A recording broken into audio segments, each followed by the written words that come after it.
vocês acreditam que no futuro, depois dessa pandemia, porque assim, eu vejo que a pandemia, olhando um lado assim da pandemia, um lado meio que positivo, ela trouxe a escola para dentro da nossa casa, para ver como é a nossa relação com o nosso filho, através das aulas online.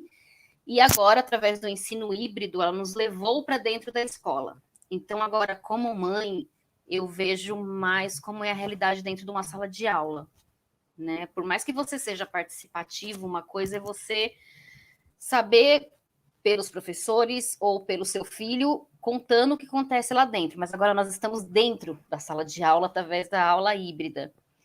Vocês acreditam que no futuro próximo a gente pode ter essa educação de aulas abertas, a escola aberta mesmo, né, em mais lugares, né, ter essa proposta para a gente como pai que deseja que nosso filho seja um pensador, sabe? Não um seguidor de apostilas, como eu vejo.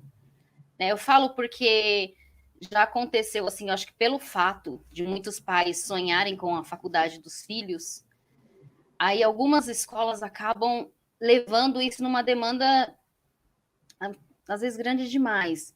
Eu falo porque, assim, já aconteceu quando eu pesquisava escola para o meu filho, ele tem 5 anos, eu estava pesquisando pré, e a primeira proposta que a escola fazia era: nós temos os melhores resultados nas universidades de aprovação de alunos. E aí eu ficava assim, eu estou procurando uma escola que ofereça algo de acordo com o que eu quero nesse momento, para uma criança de 5 anos, né? O ano que vem a gente conversa de novo para uma criança de 6 anos. Eu não sei se ele vai fazer uma faculdade, se é o que ele deseja. Eu não sei se vai ser o ideal dele. Isso é ele que vai decidir. Então, eu queria saber assim de vocês. Vocês acreditam que, de acordo com como está a educação, que é a rotina de vocês, o convívio de vocês com a educação é maior que a minha ainda, vocês acreditam que pode ter essa escola aberta para pensadores, futuros pensadores mesmo? Eu vou pegar essa pergunta, eu vou rodar, eu vou primeiro pedir para o Cristiano responder, depois o Almir responder, aí eu quero tecer um comentário rápido. Cristiano, por favor. Esther, eu sou sempre uma pessoa afirmativa, né? Eu sempre acredito que nós teremos dias melhores. Sempre essa é uma maneira que eu adotei para poder viver a minha vida, né? Quando eu tinha 5 anos de idade, a minha experiência com escola foi a pior possível. A minha primeira experiência com escola foi a pior possível. Eu já sabia escrever o A, E, I, O, U, cheguei na escola, abri o caderno na metade, o caderno de cabeça para baixo, empunhei uma caneta assim, né, e escrevi o A, E, I, O, U. Quando eu acabei de terminar, a professora fechou o caderno, pediu para deitar a cabeça na carteira e esperar a aula começar. Né? E naquele momento, infelizmente, eu tive uma lição de que a escola é esperar pelo outro, né? Estar no tempo do outro. Infelizmente, eu não julgo essa professora, eu nem sou capaz de julgar a educação da época, era o que havia disponível, né? Acho que, voltando isso foi importante para a minha formação, né? Enquanto educador, eu sei o que não funciona, eu senti na minha própria pele, então eu não gostaria de tirar da minha história de vida tudo aquilo que eu enfrentei de dificuldades, porque isso me ajudou a formar, né? Me forjou enquanto professor, enquanto educador. Né? Então, eu sempre imagino que sim, nós teremos dias melhores. A pandemia teve lá foi uma catástrofe, não tem como a gente não falar que não foi, mas eu também preciso enxergar os benefícios que ela trouxe. Um dos benefícios foi realmente a comunhão entre família e escola. Hoje, as famílias são obrigadas, né, na falta de uma palavra melhor, a participar do dia a dia dos seus filhos, dos estudantes. Eles passaram a entender quais as matérias que os filhos estudam, quais as matérias que não estudam, entenderam o valor de um professor, entenderam o valor da escola. Isso tudo é extremamente positivo. Essa troca ela é muito importante. Mas nós também teremos um problema com isso. Eu sempre enxergo que para cada problema nós temos uma solução. E para cada solução nós temos um outro problema, né? O que é que nós podemos já antever? Às vezes as famílias elas vão trazer elementos novos para uma escola que não são da alçada da família. Então, no relacionamento entre família e escola, existe um relacionamento de confiança, né? Então, seria, por exemplo, equivalente a um paciente dizer para o médico qual seria o tratamento. Então, nós temos que tomar cuidado, porque as escolas podem ficar fragilizadas no sentido de acolher toda e qualquer opinião de pais, e muitas vezes essas opiniões elas não vão fazer com que a educação melhore, elas vão tumultuar. Então, nós podemos, sim, num consultório, discutir, olha, você tem alergia, não vamos tomar aquele remédio, vamos tentar esse. Se deu o efeito colateral, então nós vamos, em vez de tomar de 6 em 6, vamos tomar de 8 em 8. Então, existe, sim, um diálogo entre paciente e médico, mas não existe uma imposição do paciente para o médico e vice-versa. Há um diálogo, cada um, obviamente, entendendo a sua participação e o seu conhecimento dentro daquele diálogo, né? Então, essa sua preparação ela é muito importante, até mesmo para poder liderar outras mães, para que elas possam entender quais as demandas que podem chegar para a escola e o que elas podem dialogar e exigir. Para você ter uma ideia, eu já vivi casos no sentido agora, né?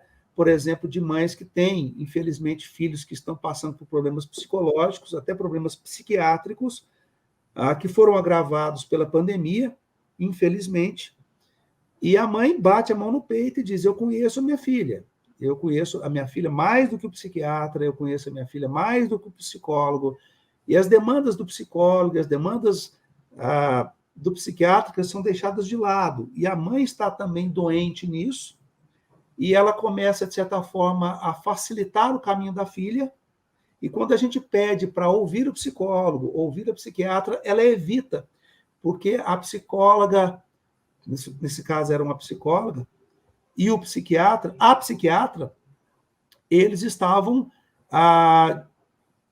de certa forma, fazendo com que a filha pudesse receber alguns nãos, que ela não estava preparada para receber.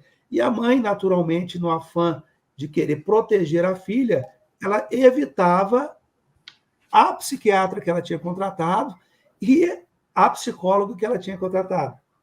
Então, e a gente teve que chamar a mãe para poder conversar com a mãe, para poder ensinar a mãe a como participar da escola. Ainda bem que ela pôde nos ouvir e aprender com a escola sobre como ser educadora, sobre como ser mãe. Então, é importante o preparo da família, dos pais, porque senão eles vão começar a exigir coisas que a educação não pode oferecer, né? Que não está na alçada da escola. A gente precisa favorecer o diálogo, sim, mas para descoberta mútua, né? Nós não temos, às vezes, respostas prontas, nem a escola, nem a família. E a relação de confiança precisa ser muito grande. Até que ponto eu dou uma opinião, mas a minha opinião não é a melhor. Entende? Então, é um momento de profundo aprendizado, tanto para a família quanto para a escola. Trocas constantes. E a família precisa entender a escola e a escola precisa entender a família. Cada um dentro do seu espectro de atuação. Não é mesmo?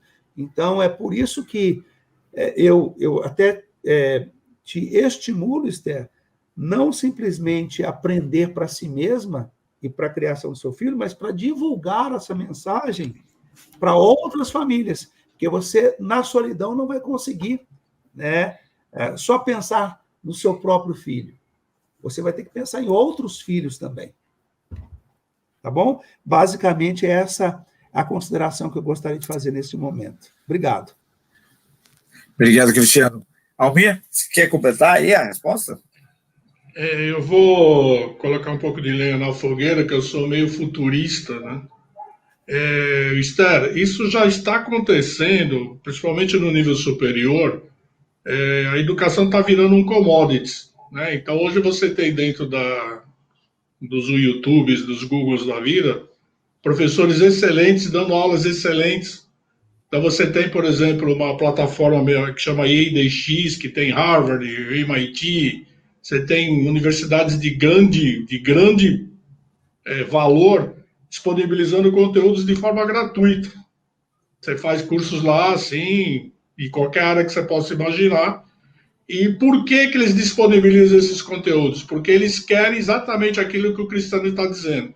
A diferença entre você ver um conteúdo, seja ele em que plataforma você vê, e vir aqui para dentro da universidade, discutir com os professores, trabalhar problemas, ter um relacionamento entre os alunos, é o que faz a diferença. Né? Então, hoje, por exemplo, se você, não digo, seu filho ainda é muito pequeno, mas, por exemplo, no ensino médio, eu acredito, eu pessoalmente, que daqui a pouquinho a gente terá escolas não para dar conteúdos, mas para aprofundar aquilo que o aluno está trazendo de conhecimento. Então, por exemplo, eu vou para a escola do Cristiano porque lá tem professores que vão fazer eu pensar, que vão fazer eu produzir, que vão criar projetos com aquilo que eu aprendi, não sozinho, mas aprendi em várias plataformas que eu achei mais legal. Porque eu sempre brinco com meus alunos, a escola é muito legal, eles querem ficar lá para fazer projeto, para se divertir, para dançar, eles só não querem ter aula. A aula é a coisa mais chata da escola, porque ela é dada de uma maneira assim, muito impositiva. Né? Então não tem toda essa técnica, todo esse preparo, ou a capacidade que esses professores têm de dar um conteúdo maravilhoso, de uma forma divertida, enfim. Então eu imagino que hoje já existe isso. Né? E a tendência nossa, como você falou da BNCC, ele já propõe alguns modelos desse tipo. Alguma parte ser dada à distância, para ser discutida em sala de aula, e eu acho que essa vai ser uma tendência muito grande, até pela mobilidade que hoje se tem no país, você não consegue se deslocar, você perde muito tempo, enfim, várias situações aí que eu acho que se a escola não mudar no modelo que a gente tem hoje, né, todo mundo vai para a escola, todo mundo assiste 6 horas de aula, todo mundo volta para casa, a tendência, para mim, é não durar muito tempo. Obviamente que vai ter muito mais espaço para trabalhar outras coisas. E aí, sim, eu vou precisar de grandes profissionais, pessoas que têm a habilidade de tirar esse conhecimento do aluno que ele já traz. O seu filho traz vários conhecimentos, ele tem as habilidades dele que a gente precisa extrair. Né? E aí não sei o que ele vai ser, se ele vai ser músico, se ele vai ser engenheiro, porque hoje se trabalha o que a gente chama da Santíssima Trindade, né? Medicina, engenharia e advocacia. Saiu num desses três, né, a coisa já fica mais complicada. Ninguém vai chegar na escola e falar, meu filho quer ser bailarino, imagina. Como assim? Entendeu? Mas é o que ele tem, é o que ele gosta, e é o que ele vai se dar bem na vida. Então, fica aí a minha provocação, porque assim, eu acho que esse modelo não tem como voltar mais. Isso já está incorporado e cada vez mais ele vai se aperfeiçoar.